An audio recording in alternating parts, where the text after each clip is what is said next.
갓피플 말씀 테마 내가 누구를 두려워하리요.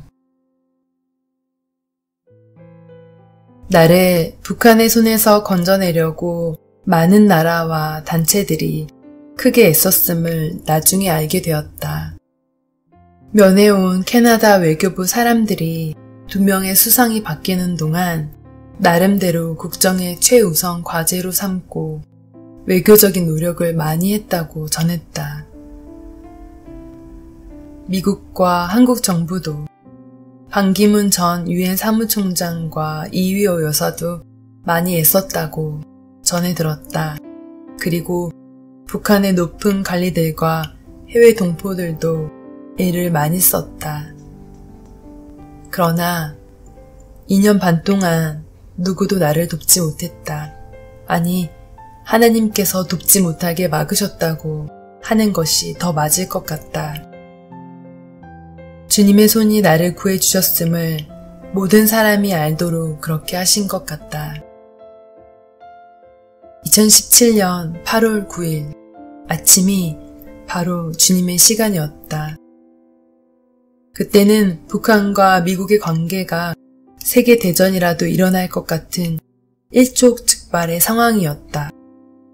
절대 불가능의 시간에 하나님의 전적인 간섭으로 석방이 되었다. 그때 이 말씀이 떠올랐다. 왕의 마음이 여호와의 손에 있음이 마치 본물과 같아서 그가 임으로 인도하시느니라. 모든 것이 그렇듯이 왕의 마음도 하나님의 손 안에 있다. 하나님께서 절대 주권으로 나를 건져주셨다.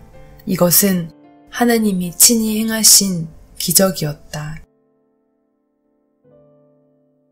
내가 석방될 수 있었던 이유를 하나 더 꼽으라면 전 세계 그리스도인들의 기도의 힘이라고 하겠다. 내 석방이 그들의 간절한 기도의 응답인 것을 북한에서 나온 후에야 알았다.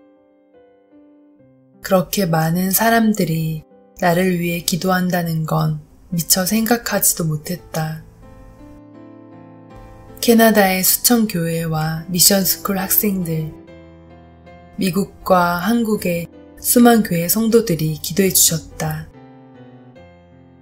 또한 많은 이들이 기도에서 멈추지 않고 편지를 보내 나를 위로하고 격려해 주었다. 한 번도 만난 적 없는 사람들이 CNN과 BBC, UN 대사관을 통해 격려의 카드와 편지를 보내주었다. 한국 교회는 물론 포르투갈, 아일랜드, 영국, 미국, 캐나다 등지에 수많은 성도들이 편지를 보내주었다.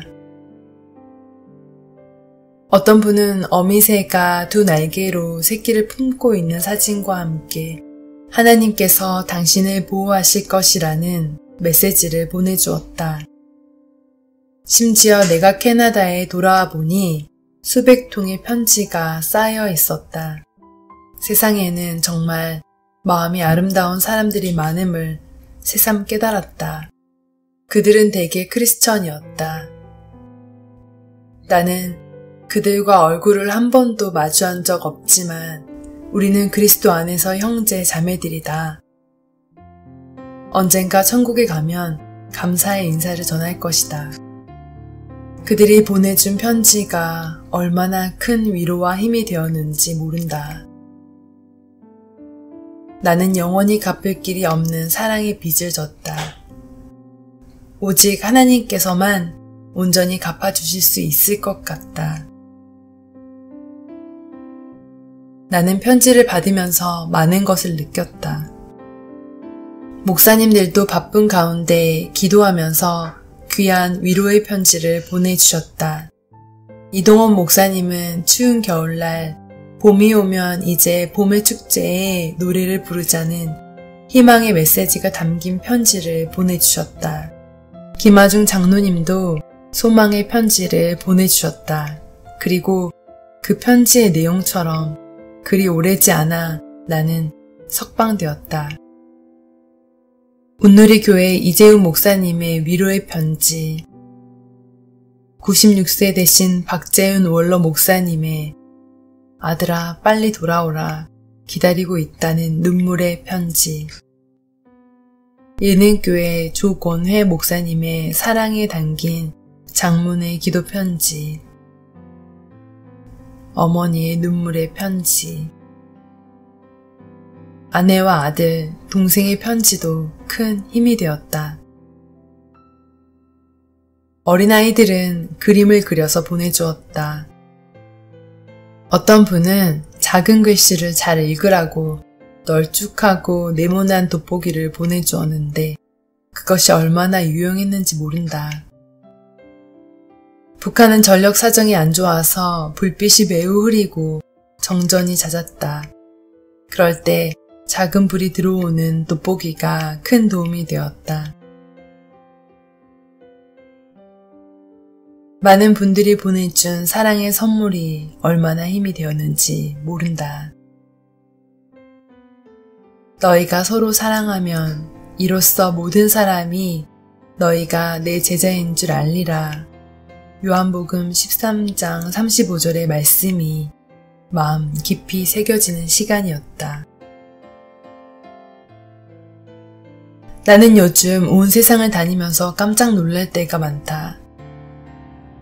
한국에서 지하철을 타고 가다가 동대문역에서 내리려고 하는데 한 중년 남성이 나를 따라 내리면서 이야기를 건넸다. 초면인 그는 나를 위해 기도했다고 말해주었다. 시애틀에서 만난 미국인들은 함께 사진을 찍자고 청해왔다. 밴쿠버의 중국 요리집에서 식사하는 도중에 나를 알아본 식당 주인이 사진을 찍자고 청해왔고 그 식당에 있던 수백 명의 손님과 사진을 찍는 특이한 경험도 했다. 또 어느 오페라 하우스에서는 공연이 시작되기 전에 나를 알아본 사회자가 소개하여 1000명이 넘는 많은 관객의 기립박수도 받았다. 토론토에서 가장 큰 어느 교회에서는 2년 동안 매주 쉬지 않고 나를 위해 중보기도를 드렸고 내가 석방되자 온 교회가 축제를 했다고 한다. 한 번은 한 서양교회의 초청을 받아 주일 설교를 했는데 예배 후에 몇몇 할머니가 나를 찾아왔다. 그중 86세 된 키 큰 할머니가 내게 말했다. 나는 당신을 위해 지난 2년 7개월 동안 기도했어요. 그런데 당신이 석방되기 3일 전에 하나님께서 당신이 석방되는 모습을 꿈을 통해 보여주셨지요.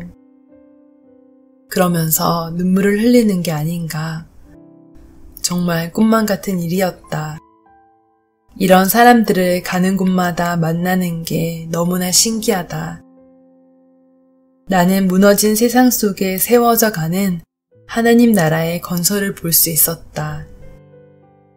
우리는 외롭지 않은 하나님의 자녀이며 이 세상에는 하나님의 백성이 많음을 실감하고 얼마나 감사했는지 모른다. 그들은 언제고 천국에서 만나 면류관을 쓰고서 주님의 은혜를 함께 소리 높여 찬양할 것이다. 이면수의 내가 누구를 두려워하리요 중에서 갓빛불 말씀 테마 내가 누구를 두려워하리요.